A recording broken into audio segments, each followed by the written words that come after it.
অন্যদের মতো এলাকায় ঘুরে নয়, নিজের রাজনৈতিক ভবিষ্যৎ ঠিক হওয়ার পরীক্ষায় একেবারে ব্যতিক্রমী ভূমিকায় আসানসোল লোকসভা কেন্দ্রের বিজেপি প্রার্থী সুরিন্দর সিং আলুওয়ালিয়া।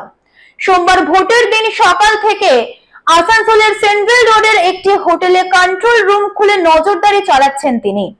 কন্ট্রোল রুমে অভিযোগ এলেই তা জানানো হচ্ছে নির্দিষ্ট জায়গায়।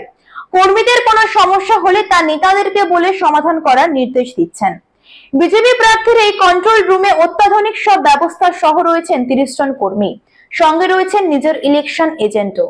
नहीं, सवेरे हम लोगों ने अपने इस कंट्रोल रूम से अपना लोगों को कॉल करना शुरू कर दिया था और लोगों को उठाकर कि भाई आप लोग काज कौर नीचे तो कि आप लोग पोलिंग बूथ पहुंचिए और जो लोग हमारे बाहर बैठने वाले लोग हैं कि भाई आप अपना जो समर्थन है, जो लोग हमारे लोग हैं उनको घर से निकालिए, जाकर लाइन पर लगे। अब ये शुरू था, अपना काम चल रहा है और अभी तक जो लास्ट फीडबैक मिला था उसमें 13.5% का वोटिंग हो चुका था 9 बजे तक। तो अभी आगे लूंगा मैं, अभी तो बज गए शायद अभी तो 11 बजे। सुना जा रहा है कि हाँ, कुछ छिटपुट घटनाएं घट रही हैं, यहाँ जहाँ पर मेरा पोलिंग एजेंट नहीं बैठ सका है वहां पर घट रही हैं, वहां पर घटनाएं घट रही हैं। पांडेश्वर में सुना गया कि तोड़ भी हुआ है, मारपीट भी किया गया है जी, और जितेंद्र तिवारी गए थे तो उनको बाधा दी गई है। नहीं, ऐसा है कि जितेंद्र तिवारी बाय परमिशन गए हैं, उनको परमिशन है बकायदा और उनकी गाड़ी की परमिशन है, उसके बावजूद बंगाल की पुलिस ने उनको रोका है। ये अनर्थ है, we will take it up. आप लोग दावा कर रहे हैं कि 30 से ऊपर की सीट आएंगी बंगाल में और पूरे देश में 400 सीट। अगर इस तरीका का पोलिंग एजेंट ही नहीं बैठ पाएगा। नहीं, ऐसा नहीं है। देखिए, मैं बताता हूँ आपको, मैं 2019 में चुनाव लड़ा और मेरे 2008 बूथ थे और 2008 में सिर्फ 875 पोलिंग एजेंट बैठ सके थे, किंतु मैं चुनाव जीता।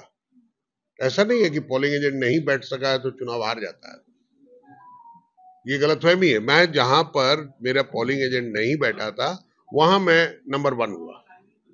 ऐसा नहीं है, जनता अपना मन बना के आती है, वो अपना वोट डालती है। पोलिंग एजेंट का काम खाली होता है पकड़ना कि भाई ये आदमी जो है, जो नाम लिखा है इसका, ये वही आदमी है, उसको पहचानने का काम करती है।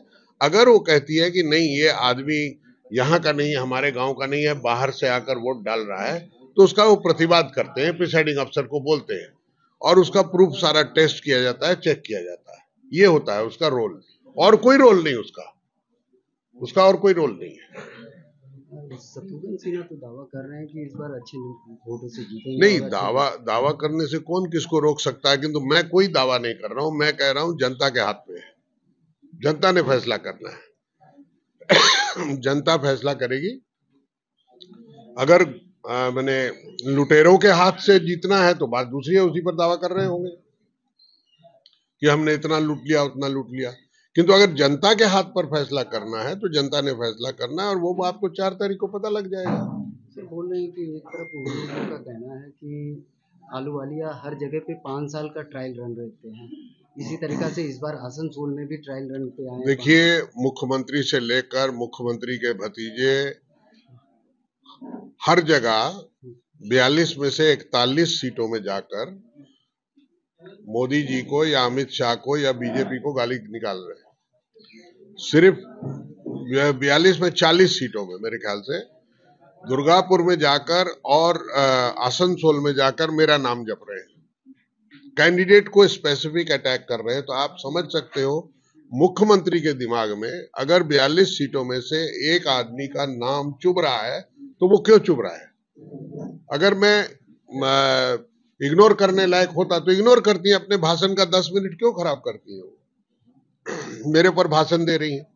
अरे वो कह रही है कि भाई ये दार्जिलिंग में गया, मैंने दार्जिलिंग में बाईचुंग भूटिया को हराया। मैंने ये नहीं कहा कि मैंने हराया, मैंने कुश्ती लड़ी उसके साथ, जनता ने समर्थन किया, मैंने हराया। इनका कैंडिडेट था वो, और वहां का धरतीपुत्र था। दूसरा, इनकी संघमित्रा ममताज, डॉक्टर संघमित्रा, ममताज संघमित्रा, वो 3.5 लाख वोट से हारी हुई हमारी सीट थी। 2 दिन पहले, अंतिम डेट के 2 दिन पहले मेरा नाम घोषणा हुआ और मैंने वो सीट 3.5 लाख को मेकअप करके 2,500 वोट से जीती। मैं कहता हूं ये जो फिगर है ना, ये नोशनल फिगर है, इस फिगर की कोई वैल्यू नहीं है। जब सर्टिफिकेट मिलता है, उस सर्टिफिकेट पर इन फिगर को नहीं लिखा जाता, वहां सिर्फ लिखा जाता है इलेक्टेड, दैट्स ऑल। क्या संदेश खाली का प्रभाव पड़ेगा? नहीं, संदेश खाली का तो हर महिला के ऊपर प्रभाव पड़ेगा जी, हर महिला पर प्रभाव पड़ेगा इसका। हेलो, बोलो क्या करूं?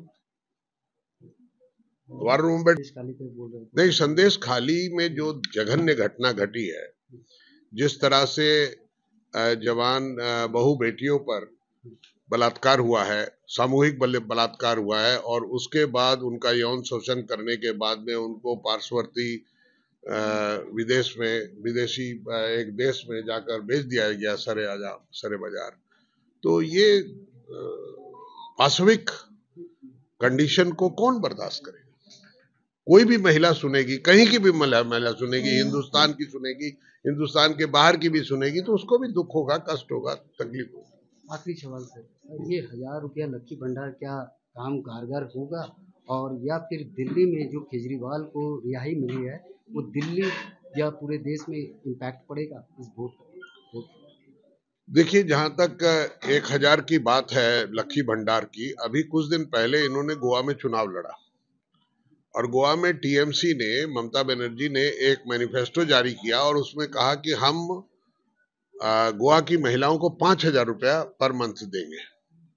तो मेरा कहना है कि वहां तो 5,000 देंगे, यहाँ 500 से 1,000 करेंगे, ये क्या मतलब हुआ? अगर करना है तो एक यूनिफॉर्म पॉलिसी लीजिए कि आप जहां भी जीतेंगे 5,000 देंगे। जैसे हमने लाडली बहना योजना में 3,000 किया,